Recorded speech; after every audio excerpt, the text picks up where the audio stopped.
होंबाले फिल्मचे founder विजय किरागंदूर यांनी 2023 मध्ये Indian entertainment इंडस्ट्रीच्या एक्सपान्शनसाठी 3000 करोडची इन्व्हेस्टमेंट करण्याची घोषणा केली होती।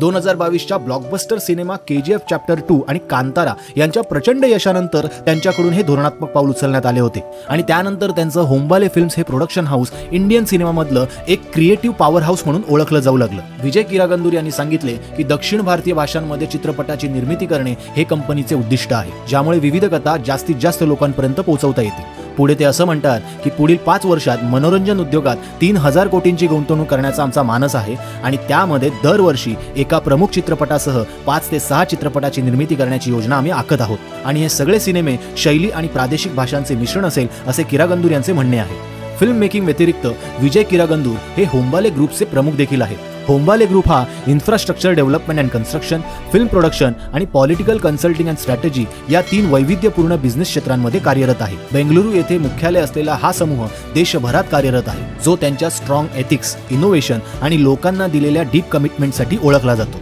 तर होंबाले फिल्मचा आतापर्यंतचा तुम्हाला सगळ्यात जास्त आवडलेला सिनेमा कोणता आहे तो आम्हाला कमेंट करून नक्की कळवा।